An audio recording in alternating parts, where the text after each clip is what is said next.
Hello, everyone. Welcome to Rumble Show with me, Kev, and I'm Dan. so it's Rumble week. So as the show sort of has it in its name, I thought we'd just talk about obviously upcoming Rumble and our favourite entrant, a favourite Rumble, all that sort of stuff. So, but I want to kick off today with what do you think of Raw 30?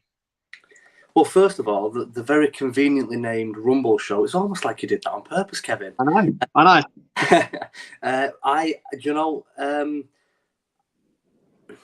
I think what sums it up is I'm yet to see anything negative about Raw 30, and I think that kind of sums up how good of a show it was. I've not seen anyone even remotely say anything negative about it. It was a very, very, very well done show. Yeah, it was. It was really, really good. And obviously the viewing numbers were over 2 million, which Raw hasn't done in a long time. And but it did remind me, because obviously I've been watching wrestling before there was even a Monday Night Raw. So one, it showed how old I was, but also it showed how old some of the people on the show and how frail they sort of looked. I know everyone's getting old and that. Yeah. But when Ric Flair come out, you sort of go, "Wow, he's pushing it now." But the one person that I thought, "Geez, he's looking like really, really frail," and that was Kurt Angle. I was just going to say the same thing. You could see how he can't move. Yeah, he looks like he's lost a lot of muscle mass, and when he was taking the shirt off to obviously reveal the referee. He was shaking. He was like physically shaking. Yeah, I was like, man, he already got sacked once because he was addicted to painkillers. Yeah, and he wouldn't go into rehab or get help for it. But the reason why he's addicted to painkillers is because of what he's put his body through. And now we're seeing, it's so sad that we're now seeing, the ramifications of what he's done over the last 30 years to his body. I know he's had problems with his hips. I think he's had one, maybe two hip replacements. I know he's definitely had one. He might have had both, and I don't know. And I know he's both of his knees are done as well. But the way he can't move. Undertaker's had. I think Undertaker's had his left hip done. And he's had countless knee surgeries, and look at all of the older wrestlers. They've all had, major surgeries on the body, specifically the hips and the knees. Yeah. But I've never seen even Mick Foley, who I think everyone takes the piss out of Mick Foley because of like how much he's damaged his body from the crazy. I mean, obviously the infamous one, Undertaker choke slamming him through the cell, which obviously is what really, really damaged him. But even Mick Foley doesn't look like that when he walks. He looks, he looks like he's 110 years old. It's awful to watch. It's really bad as well when you're watching and you remember sort of DX and you're seeing them all and you're like, man, they've got like beer bellies. They look really old, and it's like obviously fair enough that they've got old, but it's hard to now imagine them what they were like beforehand, where they were like, "Oh no, I'm too old for this." And they're like, "Oh, I'm retired." And it was a good segment, but it just showed how not only how old they are, but how old I am as well. See, because I remember, I was watching Raw, and I was watching wrestling before Monday. There was a Monday Night Raw. It was WWF Superstars before Raw. That's the sort of thing I was watching. To make you feel really old, mate, I was like 6 months old when Monday Night Raw debuted. Oh, what? So, No. 1993, what was I? Because Raw debuted in 1993, so I was 9. Yeah, 9. You old bastard.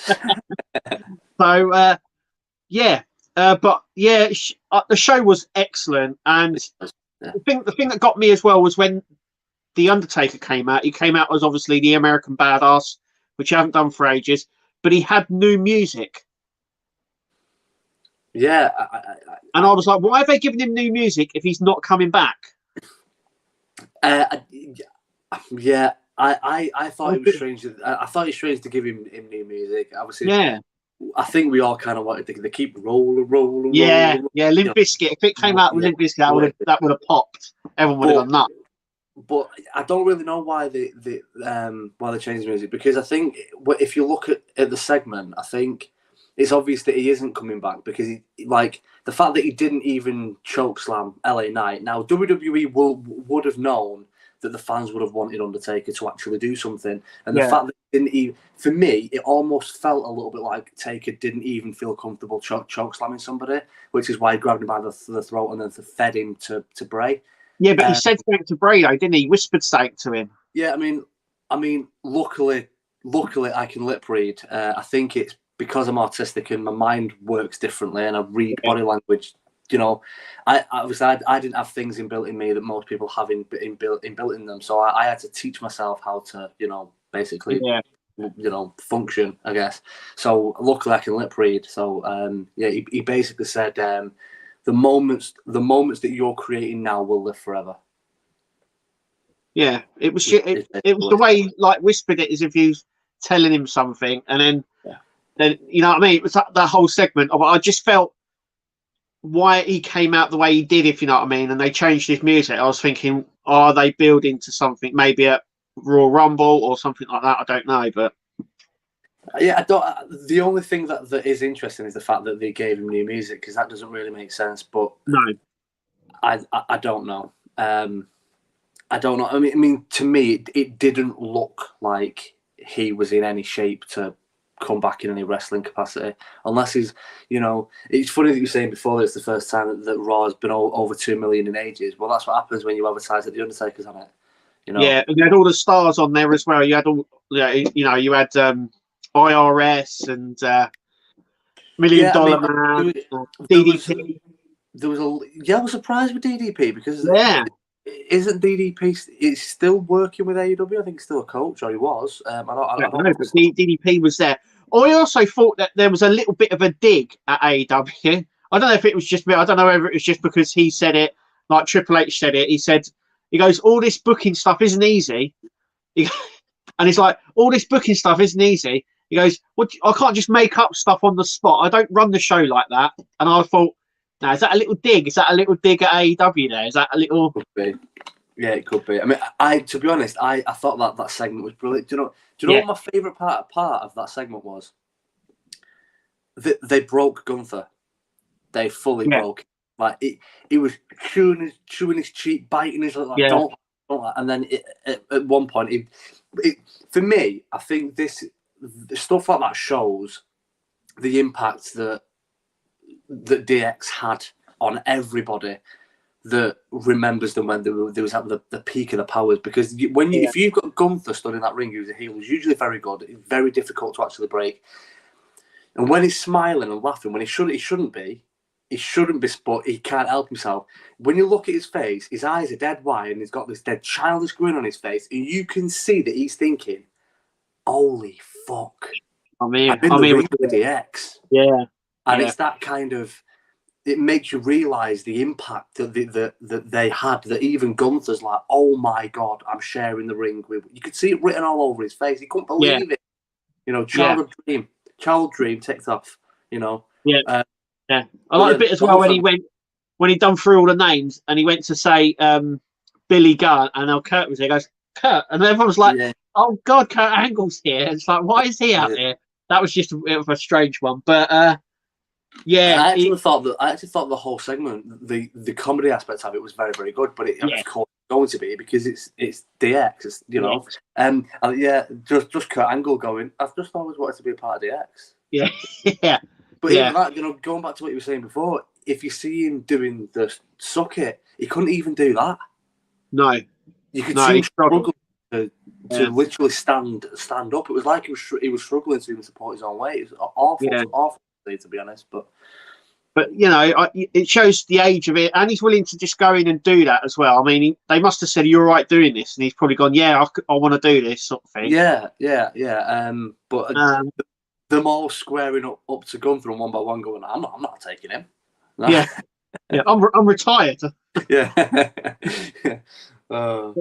It was yeah, the whole Raw 30 was excellent, start to finish. I mean, even with the trial of Sami Zayn at the start was really good. Very good. Yeah, really on how they did that, and it just shows you that actually, if they put their minds to it, they can actually do this week in, week out. Not with the legends, but actually do a show where everyone sort of glued. It's really to thought out. Yeah, I mean, the only kind of complaint that I have seen is that there wasn't that many female legends on the show. Obviously, there was Alundra Blaze backstage playing poker, but obviously, they did have the Bella Twins as well. But they didn't get shown. Yeah, so Nikki did an Instagram live. I think it was either yesterday or the day before. Must have been Tuesday or Wednesday. She basically said because they were premiering the Nikki Bella Says Yes, the new like Bella show. Yeah. About hers and Artem's wedding. They was completely booked in, so it was basically they'd double booked themselves. They'd agreed to be on Raw 30, and then on the day of the show, they turned around and said we've already agreed to do this promotion for the new show. So WWE were kind of throwing a bit of a curveball because I think even with the Bellas, you could argue that there probably wasn't enough female legends, but maybe it's as simple as the only female legends that they could get that was available that could have done it, possibly legends that they want to surprise people with in the Women's Rumble match, and they didn't. That's the thing as well, because I think they've only announced 6 or 7 women for the Rumble so far. It's only Saturday. It's like 2 days away. Yeah, and it's like no, that's it. 6 women for the Rumble so far. So it's all these like, who are they going to come in? I've got a funny feeling we're going to see some NXT people in there as well. Beth Phoenix maybe again. Obviously, we haven't seen her since Judgment Day took her out. So there could be some surprises in that. More than I think the men's. I think they've already announced 15 already. I think there's about 15 men already announced for the Rumble already. So I think it might even be more than that. Yeah, and the problem with that is they've done that before, where they've said, "Oh, I'm announcing I'm in the Rumble," and then they never appear. Yeah, and you sort of you go down the list of the people that they announced already, and some of them I know in previous Rumbles they haven't actually made an entrance. It's like, where were they? They said they were going to be there, and then they weren't. Yeah, that's happened before. So obviously, the thing is, there is anything can happen. Down to an injury. That they're warming up and stretching just an hour before the Rumble match, and they injure themselves. Yeah. Or WWE might be in a position where they didn't think that they'd be able to get Stone Cold, and then on the day Stone Cold goes, do you know what? I actually feel like I could do it. I could make my entrance, and I could give you 5 minutes. At that point, then they kind of got to go, well, I can't really turn down the opportunity of putting someone like that out there. So then, unfortunately, someone else has to drop out. But that something like that, anything that is live TV, anything can change at the drop of a hat. But specifically live wrestling. Anything. I mean, they cut the cage match, didn't they? So there was supposed to be the cage match between Becky and Bayley, and the Bloodline segment went on longer, so they cut it. A lot of people were a bit confused by it because they allowed other matches to go on where they said they could have cut that match and didn't need it. Is that why they cut it though? Is it because of the Bloodline, or is it just because they've thought, actually, this really should be a pay-per-view match?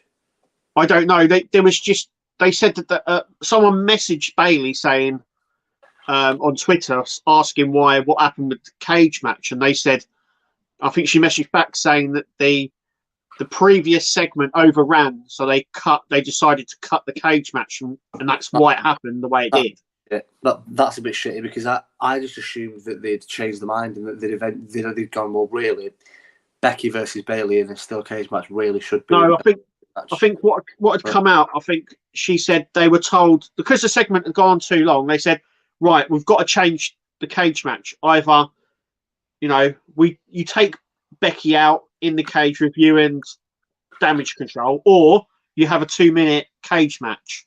And I think they went, well, we can't have a 2-minute cage match, so we'll go for that segment where we beat her down and walk away, sort of thing. Because it's all live and they're trying to cram everything in. It's just that, it overlapped, sort of thing. Went on a bit longer. Yeah, just a bit of I think because it was advertised as a big thing as well. I think that was the thing, and then obviously we come to the main event, which I'll tell you what, which is really good. I'm really growing on Austin Theory, though I really liked him in NXT anyway. But you can really see that they're building him. The crowd is not behind him 100%. Everyone just goes, I can't believe, they've put the US title on him and stuff. And I think, mate, this is how they building him. He is a future. I've got to say, I think he's a future WWE champion, but they have to build him in that way. But having Brock Lesnar now, that sets up a match for WrestleMania, doesn't it? Because they had a match last year, Lashley and Brock Lesnar. Are we going to get a rematch at WrestleMania? It looks like it. That's what it looks like it's building to. Yeah, I think so.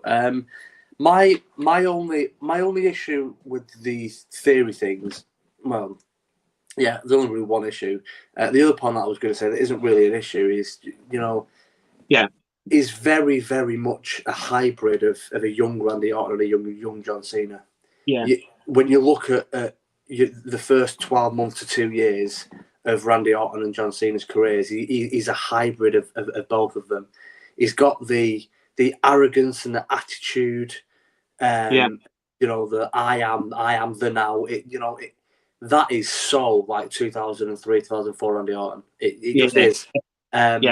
And then, if you look at the way that he's being built, the way that he's being pushed, his physique, kind of the way that he looks, the way that he carries himself, and the way that you can see that he's going to be a star, it's very much like a young Cena as well. So that's not really an issue.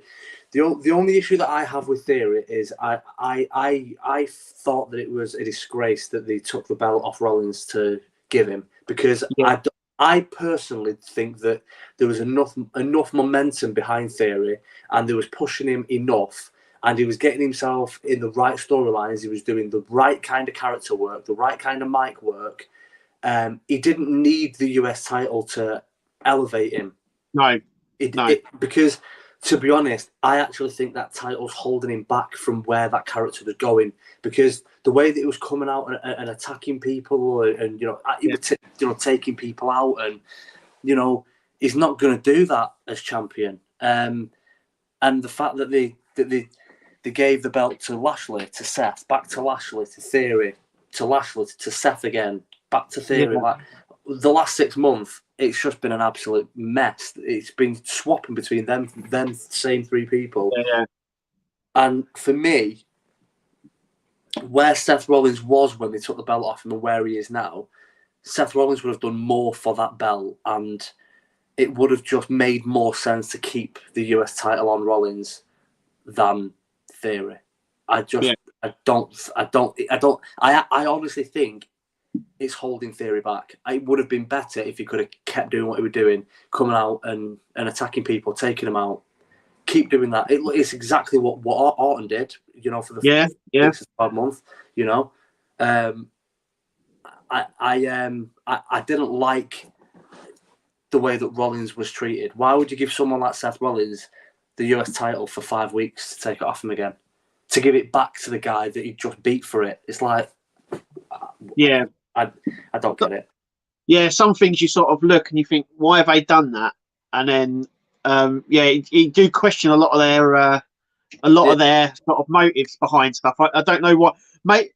It's weird because I think they've done it and then they've gone, oh, maybe we shouldn't have done that, and have gone back, sort of thing. And maybe that's what they did. I don't know. Or maybe they said, oh, we need it on Theory to elevate him. He's more relevant if he's a US champion than he is not. So then keep him with the belt the first time he won it. I don't know. I was actually enjoying Theory more just before he won the belt back. I was more intrigued with what he was going to do and where he was going to go. And I kind of feel like them giving him the title, you can see him taking a step back from where his character was progressing to. But Well, I'm not in charge, so it is what it is. yeah, that's it. That's it. Anyway, let's get on to the Rumble. So, predictions for the Rumble? I'm sticking by what I said last week. I cannot see anything other than Rhea and Cody. I cannot see anything other than them two winning it. Which I'm not complaining about, because they're the two that I want to win. I'd be very surprised if it's anyone other than them two. Yeah. I just can't see it. I think it'll be a rematch of Rhea Charlotte from WrestleMania a few years ago, and I think Rhea gets the win this time. And I think I think Cody wins the men's Rumble, and I think he'll probably go on to face Roman night 2 and win. I think he'll win one of the belts, not both. I think Roman will one belt. I think they are splitting them. They've mentioned it now, and they're obviously splitting the tag teams as well now. So, but what about you? What do you think? I'm with you. I've seen lots of people saying that they think Rhea's going to win. I can't, like you're saying, at this point, I can't see anybody else really. No.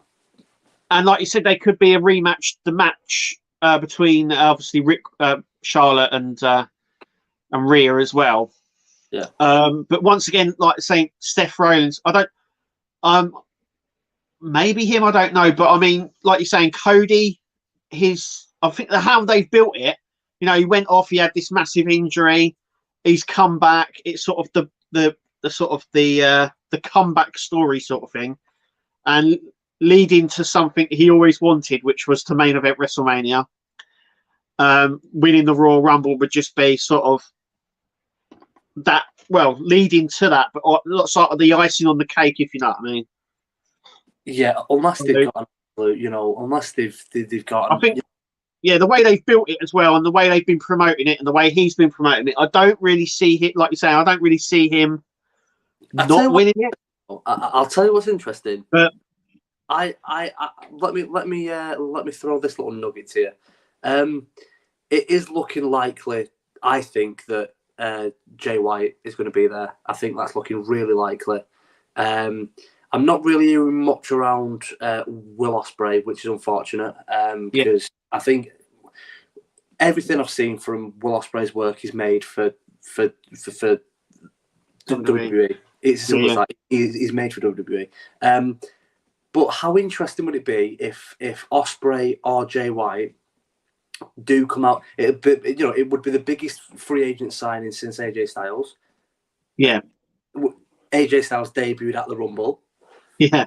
How interesting would it be if it's one of them that wins the Royal Rumble? Because they didn't do that with AJ. AJ came in at the Rumble and he was one of the biggest stars in the world. But because they knew that there's people that only watch WWE and they won't really know who he is, they obviously didn't have him win it, because they felt like half of the WWE fans had been like, this guy I've never even heard of on the Rumble. Yeah. But who would see that coming?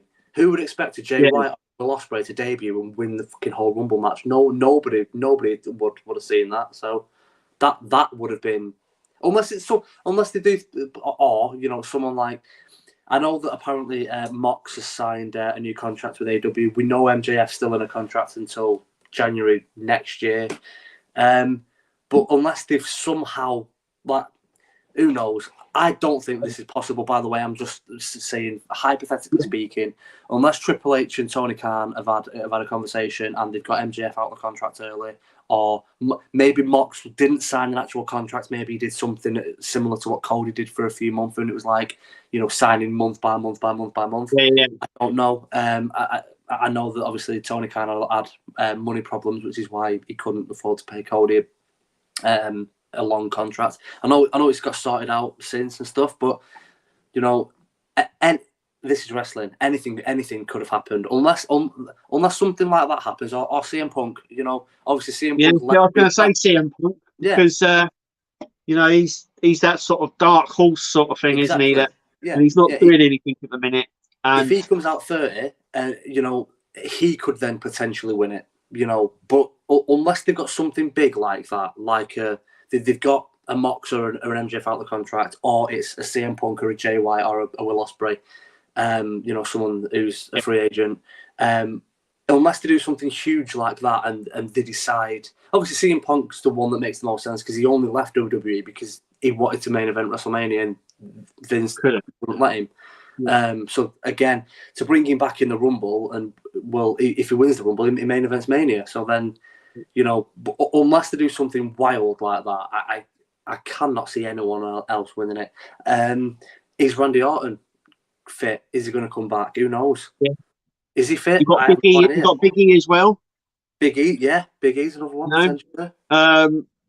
But yeah, I was thinking, maybe Seth Rollins or Cody Rhodes. I think Seth's sort of... you can see that they're now starting to push him again. Mm. And he's moving away from that sort of triangle with Lashley and Theory. I'm just wondering if this would elevate him a little bit. And to go up against Roman as well would, sort of bring that Shield element into it. Bray Wyatt. Yeah. Just because he's got a match with LA Knight doesn't mean he's not going to enter the Rumble. I mean, like I was saying to you last week, how cool would that be? Entrant number 21, Eater of Worlds, Bray Wyatt. The Fiend. Entrant number 22 is the Fiend. Yeah. It's gonna be, that pitch black match that's gonna be interesting. It's something they said they've never done before. We've never seen it before. It's gonna be weird. Imagine if we are literally looking at a black screen and you just hear Yeah.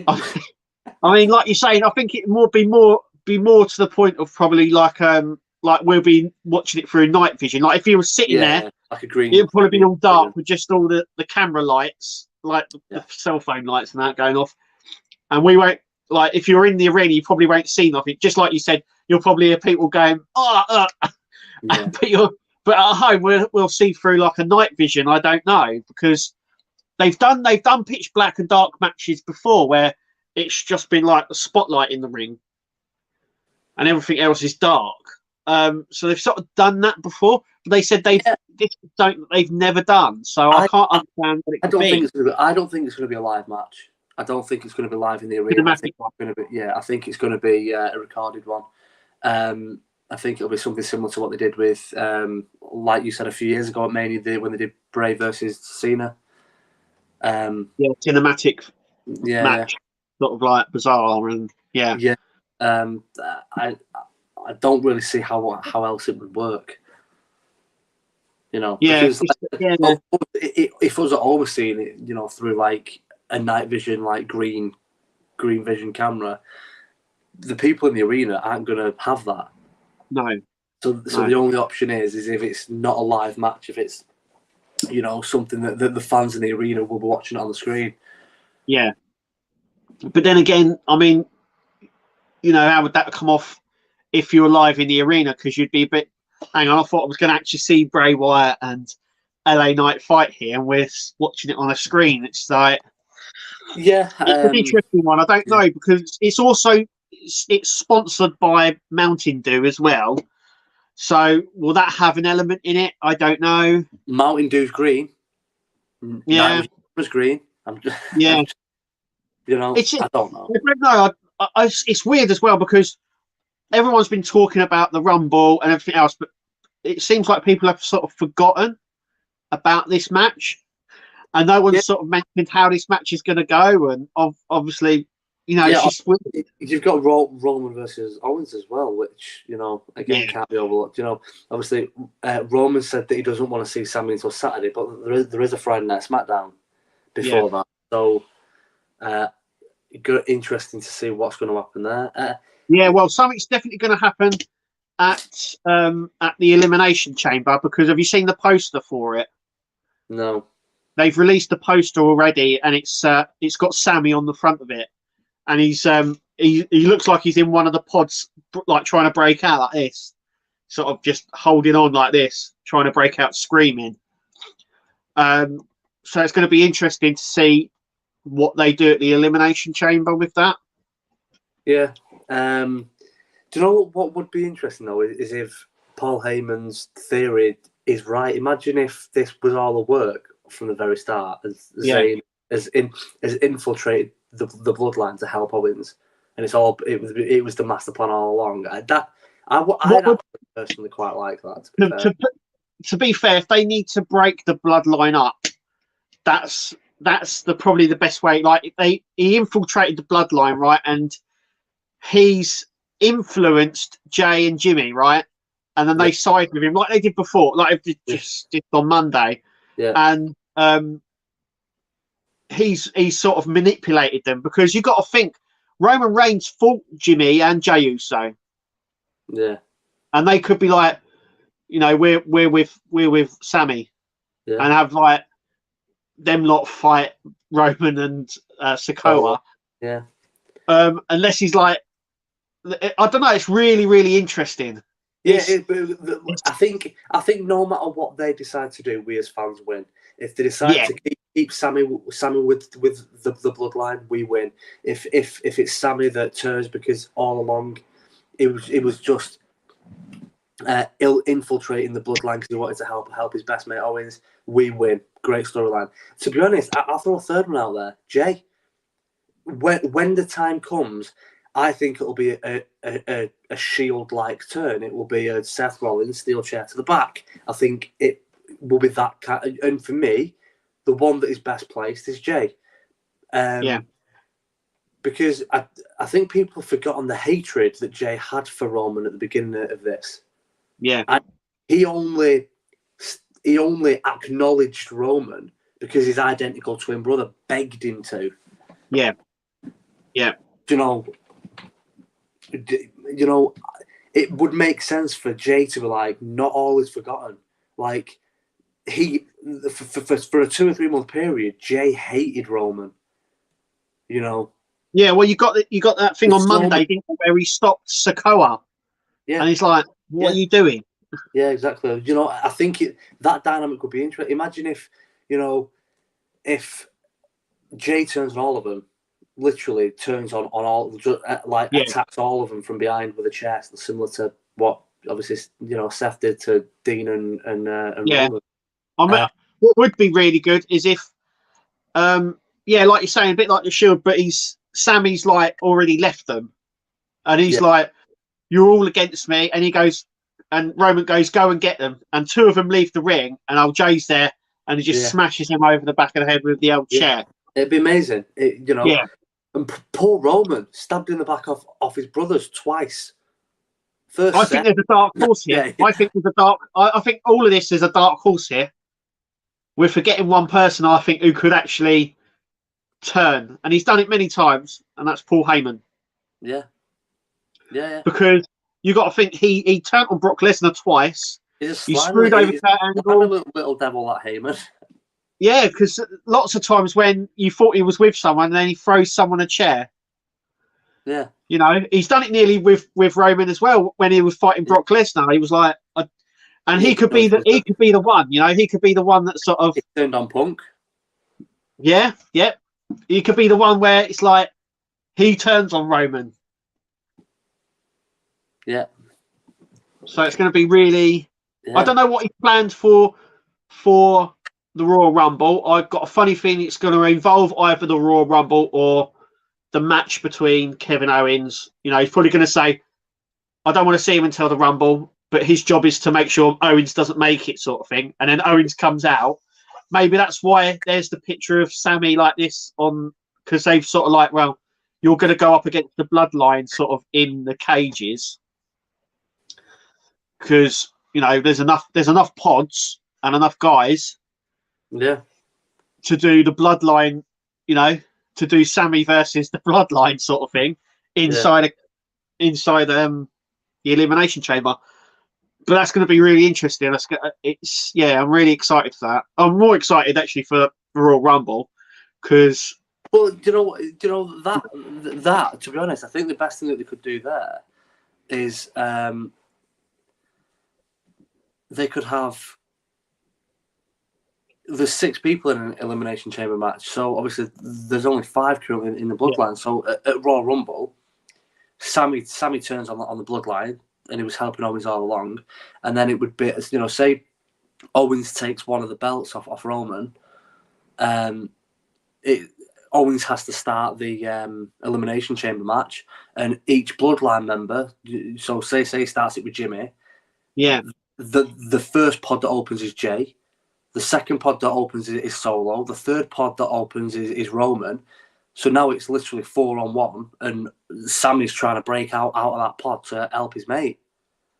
Yeah, that's what I was thinking as well. Actually, I was thinking maybe they could just have the match on the Rumble, and then the Survivor, and then obviously Elimination Chamber is Kevin Owens versus the Bloodline, and that's when Sammy turns. That's when he costs him one of the titles. Yeah.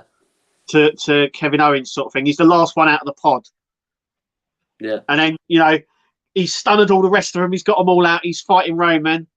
And then Sammy comes out and actually helps Kevin Owens win. Yeah.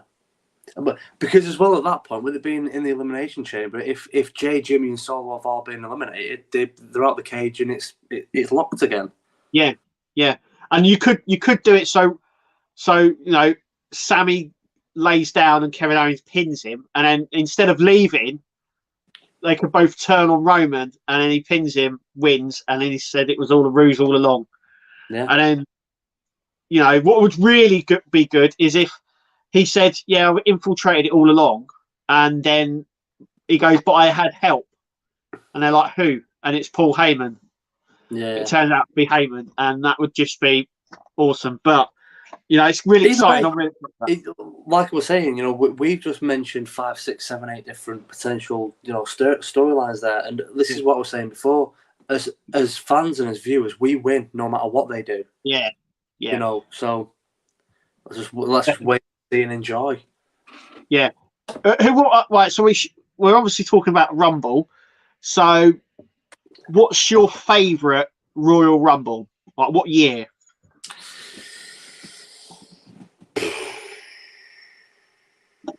That's a tough one. I know mine because the year that I'm going for was, I think, the best year in wrestling's ever been. So, go on. 2001, Royal Rumble 2001. That's when Kane eliminated 13 wrestlers, the first person and the only person up to recently to do that. Yeah. And he was the last one in there. It was between him and Stone Cold. But that match also had the hardcore bit at the start. Raven come out and there was loads of hardcore bits in the ring, and he was smashing his face. But that whole year, the whole 2001 year was the best for me. It was the best wrestling year. Yeah, because you had the Judgment Day pay-per-view where you had Triple H, Stone Cold versus The Undertaker and Kane for the tag titles. Kane obviously won the Intercontinental title. He won that year. It was his year because he won the. Obviously, I'm a massive Kane fan. So 2001, he won the Intercontinental title, the Hardcore title. Him and the Undertaker were the first ones to hold the WWF and WCW titles at the same time. Obviously, towards the end of the year, he got injured. But I mean, for that, that whole year was just awesome. But that Royal Rumble was so good because it didn't have any surprise entrants, but it had legends in it. It had the hardcore bit in it, and the bit at the end where it was like Stone Cold and Kane, and it was just perfect. It was perfect. I loved it. Yeah, I think mine will be the one that's not happened yet. If Cody wins it, I think that will probably become my favourite. As we speak right now, I think I'd have to say the one from a couple of years ago when Edge returned. Just purely because I was such a massive Edge fan when I was a kid. Yeah, massive Edge fan as a kid. I was absolutely devastated when he had to retire because of his neck surgery. And even though there was a couple of teases, like a few months earlier, he came out and speared Elias, and stuff, but it was like, so people saying, if they're letting him spear someone, maybe he's been cleared. And I was like, there's so many ways that you can safely do a spear and protect your neck. That doesn't mean that he's fit. I think because it had been so long, it was nearly a decade. It was gone for like 5 months shy of what would have been a whole decade. Too much time had passed where I thought he will never ever come back. So entrant number was it 21? I think 21. I think it was. Yeah. When his music hit and he came out, I absolutely lost it. Everyone, even in the arena, everyone lost it. I could not believe it. Just absolute shock. So because of the way that moment made me feel, it's got to be Edge. Edge returning, because I can't think of a Royal Rumble moment that has meant as much, that has made me feel as excited or as emotional as that did. So yeah, it was. I think, like you're saying, when you watch people at the event recording themselves and then Edge come out, the whole place just erupted. So would that be your best surprise entrance? Yeah, it would have to be, because I thought it was impossible. I think most people did. Yeah, I thought he would never ever get cleared again. And the way they brought him back was perfect. It was, surprise entrant in the Rumble. I think probably that I will die on this side. I will stand by it. Taking Rumble out of it, the biggest surprise is Cody at Mania, because that should have been impossible. Anyone that knows that backstory and what happened and everything that had transpired over those 6 years, from him leaving to him coming back, him returning to WWE should have been impossible. Yeah. It was the unthinkable. This guy left and helped create a company to go, Vince, fuck you, WWE, fuck you. You got to think as well, Vince McMahon was in charge then as well, you got to think. Exactly, yeah. I mean, to be fair, that Cody returning was down to Vince. Vince flew in his private jet to his home in Atlanta, and they went for a coffee and a chat. And Cody was like, and the pitch that he gave me was a fucking brilliant pitch. And obviously they offered him a lot of money. Yeah, as you would. I mean, to be honest, I think obviously Cody was expecting that. Cody was expecting Vince to go, so I'm going to bring you back. You're going to be Seth Rollins' surprise opponent Mania, and you're coming back as Stardust. I think that's what Cody was expecting. He was expecting that meeting, Cody to laugh at him and go, "You stole that same fucking dithering old fool who hasn't got a clue, who's out of touch. You were a genius 30 years ago. Now you've not got a clue on how modern wrestling works. You've lost your magic touch. Ain't interested." That didn't happen. Vince turned up and went, "I'm bringing you back as the American Nightmare. I'm bringing you back as the character, as the gimmick, with the music that you created to tell the whole world that you thought I was an absolute cunt and you hated me." Yeah. Him coming back to WWE with that character and that music cannot. People need to constantly remember he designed that to tell everyone, I fucking hate WWE. Yeah. And he got into business with Tony Khan and started AEW because he genuinely wanted to spit in the face of Vince and WWE. He hated them and everything about them. So him returning at Mania should have been impossible. Just like Edge and that. Right. Yeah. Oh, wow. It should never have happened, but it did. And now moving forward, for me, I suppose after obviously Daniel Bryan being cleared, and now Edge after nearly 9 years, after nearly 10 years, over 9 years, eventually being cleared, and then different because it weren't injuries, but how nasty and everything happened with Cody and him returning. No one can ever say Jericho will never go back to WWE. Mox will never go back to WWE. No one can say that anymore. Nobody can ever say that will never happen, because Cody was returning and Edge getting medical cleared and Daniel Bryan getting medical cleared. Anything's possible. Oh, of course, yeah. I'm pretty much on the side of Mox coming back and at some point Daniel Bryan and Jericho as well. I know he said that he wouldn't. I even think they used a lot of his footage on Monday, mate. Yeah, they've shown Jericho a lot in that footage. Yeah, and obviously Daniel Bryan as well. Yeah, but they didn't need to. I'm wondering whether they put those little bits in there and they're going to make an appearance at the Rumble. I mean, do you know what? The only thing that I have to say, obviously, this is going to sound stupid. This obviously what Daniel Bryan did at WrestleMania 30. You know, the miracle on Bourbon Street and all that. Of course, it was magical. You know, but they couldn't have done a Raw 30 without using Jericho, and that's not me disrespecting Daniel Bryan, but Jericho was too big of a part of those years. You know, yeah. Think about Daniel Bryan. He was on fire for what, 3, maybe 4 years. Yeah. Jericho had, you know, just shy of 2 decades. Absolutely. Yeah, well, they had that. I mean, going back, if you remember his debut years ago when he kept interrupting The Rock. Rory's Jericho.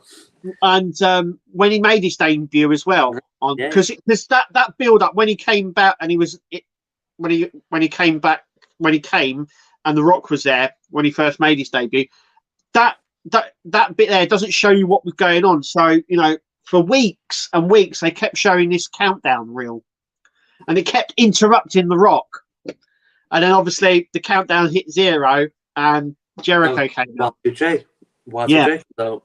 But that segment had been built. They built that quite for quite a while with the countdown and stuff, because it was nearly the it was like, I think it was 99 millennium sort of thing, because it was part of that like 2000 millennium sort of thing. So that's what it was all about. But it kept interrupting The Rock. Not only that moment there propelled him. So, you know, Jericho before was in WCW. He was a cruiserweight. He was never considered for the big time. And then WWE must have seen potential in him, because they went, well, you're going up against you're going to be interrupting and going up against our biggest star, which is The Rock at the time. Yeah. But you said, he's been a cornerstone of Monday Night Raw the whole way through. Yeah. Jericho was too big of a part of those 30 years for him to not, you know, for him to not be involved. And look, you know, people can say that I'm reading too much into it. I don't really give a fuck. You know, I've got my opinion. Kev's got his opinion. You're more than welcome to have yours. In my opinion, Chris Jericho's still got a working relationship with WWE. I don't give a flying fuck what he says. There is no way. Like, Vince McMahon was still in charge. We know how bitter that old man can be, right? How bitter and stubborn that Vince McMahon can be. Why 12 months ago was Chris Jericho allowed to do the Stone Cold podcast? Yeah. And speak about his entire career, speak about leaving and why he left. And he was detail. You know, he really went into detail about why Vince personally upset him, because he felt, and look, and anyone who watched that year, that and remembered that ceremony of friendship and Jericho going, why is my name on this list? Bang. Yeah. Like, anyone who remembers that knows for a fact, going into that WrestleMania, that was the biggest storyline and best feud that they had. And the fact that they put that on second is a fucking disgrace. And not only that, when obviously it's all on camera as well, when Kevin Owens goes back through the curtain and he says to Vince, how was that? And Vince goes, we'll talk later. And it's like, I weren't impressed, or wasn't very good. And it's like, I've just went out there. This thing should have been on the thing. I'd done my bloody best, and he still didn't like it. He still didn't, you know. Even Jericho got pissed off with all of that, and I think that was the downfall. I think that was when Jericho went, it doesn't matter what I do. Literally what he said. Vince McMahon putting Owens versus Jericho on second at that WrestleMania was the final straw for Jericho. And then not only that, but then afterwards saying what they did was crap, and what they did was rubbish. You look back at that WrestleMania, and you find any of those matches that had a better storyline, or more, or that the fans cared more about, was as invested in as there wasn't. That match should have been either first. I know it wasn't a title match, but they don't always they don't always have to have the main event to be a title match. Yeah. I understand why they do it, but the main event should be the biggest attraction. And for me, when you look back at that WrestleMania, the biggest attraction was the Owens and Jericho match. If you're a WWE fan and you tune in every week and you'd watched every single Raw and SmackDown those 6 months leading up to that WrestleMania, I guarantee the Owens and Jericho rivalry was the one that you was the most invested in. If that's the match that the fans are the most invested in, I don't give a shit if there's a title on the line. There's your main event. That's the main attraction. So, you know, I understand why Jericho's pissed off, because you've got a better memory. I memorize things that are weird. You memorize fucking wrestling. You're like a walking encyclopedia. But if you think back to any WrestleMania and you tell me a match that was incredible that you remember now 10 years on that was second. Well, I'm going to say one, and that it wasn't the main event. It was during a normal thing, and that was Chris Benoit versus Kurt Angle. I think it was. Can't remember now. I know it was at a WrestleMania, but it was off the top, because you got to think they were both. It was built up as well because they were both technical wrestlers. So I think it was an Iron Man match. I might be mistaken, but I remember it at a WrestleMania, and I was thinking, man, that should have been higher up the card. Why wasn't that higher up the card? So you can think of one. In what your 30 odd years of memory.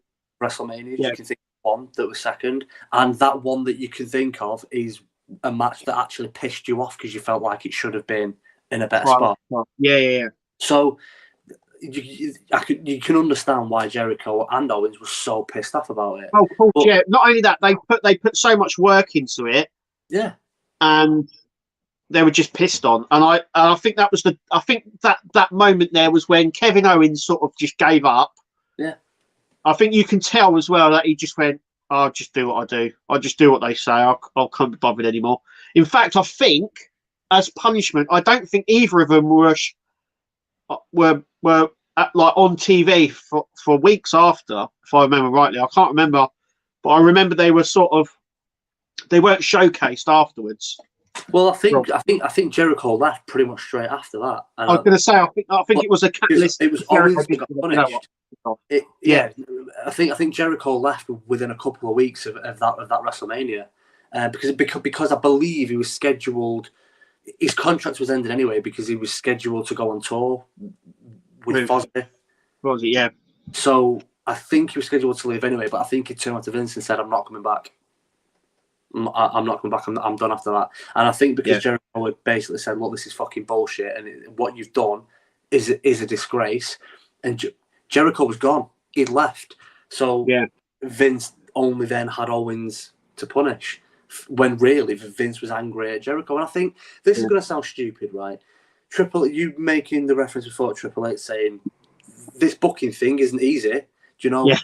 Yeah. I truly believe that people will have more respect for Triple H, and I think now Triple H will get more out of people than what Vince ever has. Now, people will call me stupid for that because no one can deny what Vince has created. But Vince, everyone was terrified of Vince because he ran wrestling. He ran everything. Everyone was terrified of him because this man will make or break your entire career.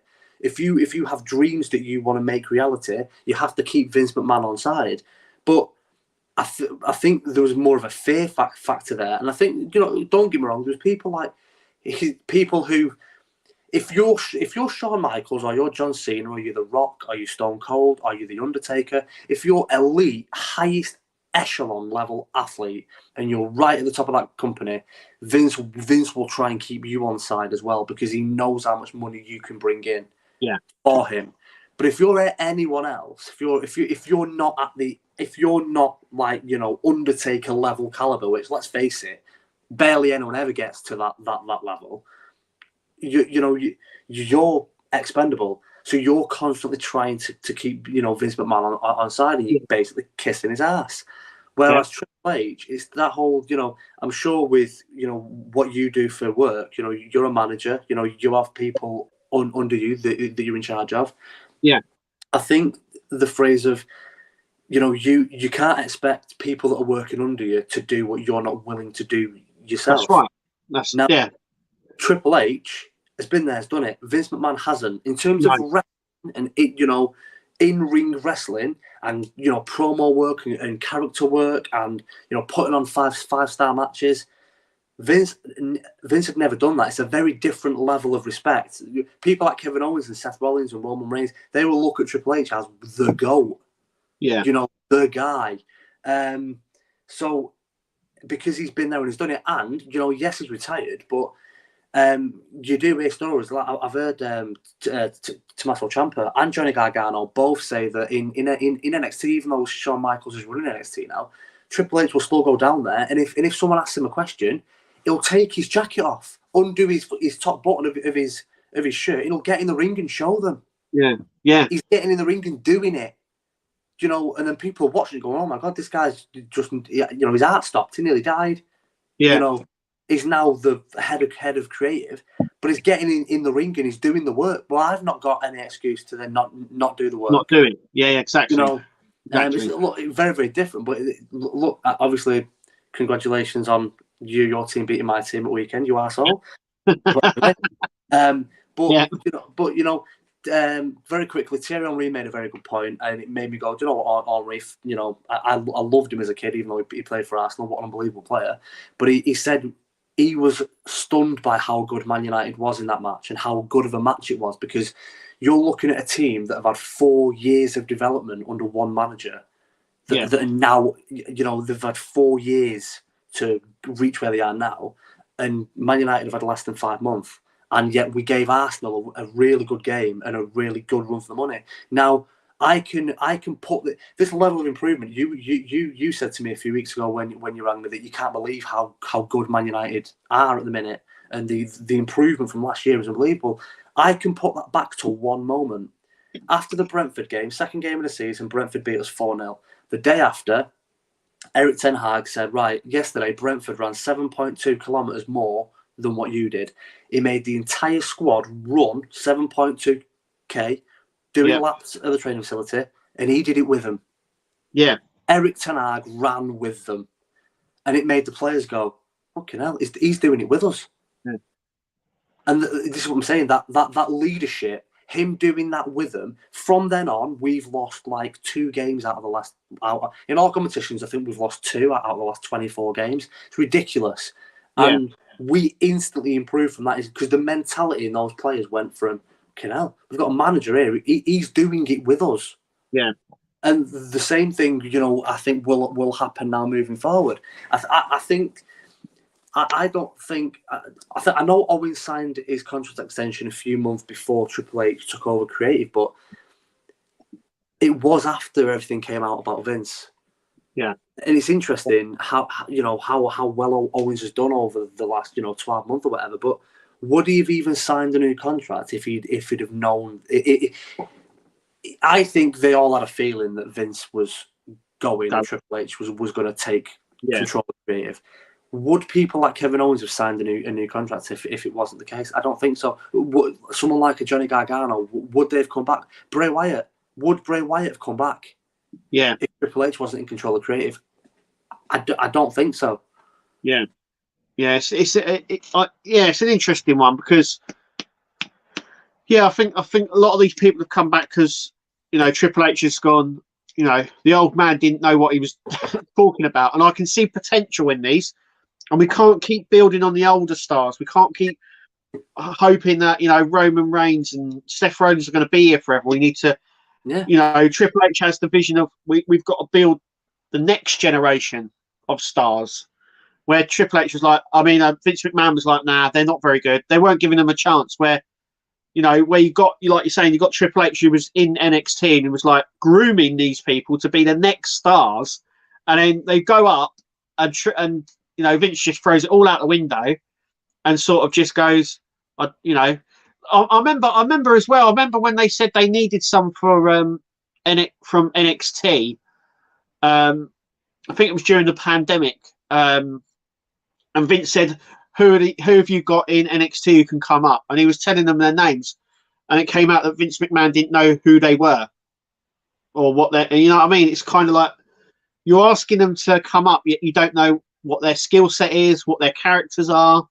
No, but it makes sense when you look at what he did to LA Knight and Karrion Kross. Completely changed their entire character. LA Knight, he turned him into Max Dupree, a guy that doesn't even wrestle, that's the runner of a, you know, and now look at what the work LA Knight's doing with Bray. It's like, you know, I love the fact that that LA Knight in his promo mentioned that promo that Taker did on Joe Rogan's podcast that pissed a lot of WWE wrestlers off, because Taker said a couple of years ago on the Joe Rogan podcast that, you know, that the locker room has gone weak, you know, and hasn't got the same mentality or drive or ability that the locker room that he was in had. And I think the most telling thing that he said, I don't know if you've seen that podcast. If you've not, definitely go check it out.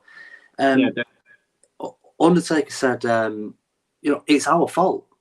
The reason why it is now the way it is our fault, because we all got old at the same time. We all got injured or retired at the same time, and we were so focused on what we were doing for our own characters, we didn't pass on the knowledge and experience that had been passed down to us. We didn't then pass that on down to the next level generation. You know, so he basically, it's little things like, you know, working the audience, knowing how to work the audience. It's like the best example of it, and it's funny because probably one of the few guys that Cena doesn't need to talk through a match is probably Kevin Owens. But when Cena tagged with Kevin Owens on the last SmackDown of 2022, you can see him as Owens is lay there and he's about to roll over to crawl to Cena to take the tag. Cena's not even trying to hide his verbals. He's just going, "Wait, Kev, wait, not yet, wait, still wait, don't move." And it probably one of five out of the entire roster that knows how to work the crowd, because he's had such a great indie career before he came to WWE. He already knows how to work the crowd. But that's Cena's mentality now, because Cena hasn't worked with Owens in that capacity before. Yeah, obviously, Owens' debut on the main roster was against Cena, but they weren't. It's different when you're tagging with someone. That shows Cena's mentality that he now views anyone he's now working with. I need to teach these guys how, you know, let the crowd build, let the noise build, let the anticipation build. Yeah. You know, stop rushing it. You're dragging yourself over for a tag. You're about to stretch your arm out, but your opponent's running in to try and block the tag, and the crowd's going, you know, let them build, let them get to that point, because it's such an important part of the show where we as fans get pulled into it, that a lot of them don't have the tools. They don't know how to do it, because people like Taker, Kane, Triple H, Shawn Michaels, they all either moved on to different things. They went to Hollywood, you know, they got injured and had to go. They had a fallen out, Vincent left, you know. Yeah. So or if you look at that level, they all went at the same time, and they hadn't passed down the knowledge to the younger guys that they probably should have done. But now they've got someone like Triple H in charge of creative that hopefully is doing it. It's definitely showing. Let's put it that way. Whatever's happening, it's paying off. It's paying off. Yeah, paying off massively. But we'll wrap it up there. So predictions for the Rumble is obviously Rhea Ripley and Cody for us, both of us really. I can't see anybody else. I'll be very, very, very surprised if Rhea doesn't win the Rumble, and then it comes down to if she doesn't, who? I can't see anybody else, like you said, and the way they've built Cody as well. With the vignettes and all that sort of teasers and all that, I don't see him not winning it, especially after him saying, he wanted to come back to honour his father, to do something that his father never did, which was win the big title. He went on to say he wanted to main event WrestleMania. And like I said, the bit on top of this is the Royal Rumble, isn't it? It's the WrestleMania, it's the title. The Royal Rumble's at the top there. And it just makes sense on him getting to Mania, getting him to main event Mania, winning the title. It just all clicks, doesn't it? The only way Cody main events for WrestleMania, specifically because he's missed so much of last year because of his injury, the only way Cody Rhodes main events for WrestleMania is by winning that Royal Rumble. Yeah. So it does just all make complete sense. In terms of someone winning the the Rumble that's a bit of, you know, for the men, what if it's someone from NXT that comes up? Again, no, as I was saying before about the whole Jay White and Will Ospreay thing, no one would see that coming. No. Who would predict Bron Breakker entering the Rumble and winning it? Yeah. You know, we've seen crazier stuff. So you know, it's I'm not, you know, I'm more psyched for the Royal Rumble than WrestleMania at the minute, because obviously we're not there at the minute, but how they built the Rumble as well. You know, you've got the match, you've got the pitch black match. We don't know what the hell that's going on about. We got Kevin Owens and Roman, which obviously they put on a massive. They know how to put on a show. Really good. Every match that them two have had has been top class. And you got to think something's going to come out of this. You know, I don't see him dropping a belt just yet. They stick for both belts. So I don't think they're at that point where they're going to split them. Maybe at the Elimination Chamber. So it's going to be really, really, really interesting. Probably most likely Mania. I think he'll drop one belt at Mania, and he'll keep the other one.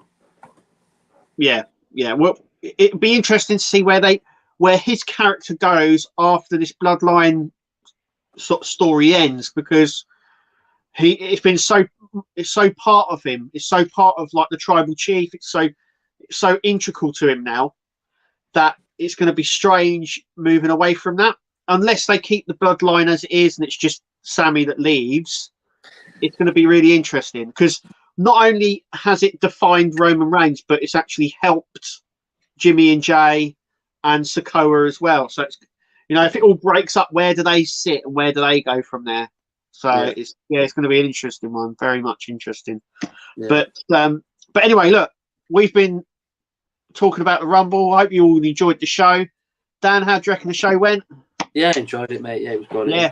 It's always good fun, isn't it? It's always a good banter, isn't it? It's great. Yeah, you know, we sort of go off topic a little bit and then come back. It's, you know, we're talking about stuff, and it's getting better and better. Yeah, it is definitely. Yeah. But anyway, look, I've been Kev.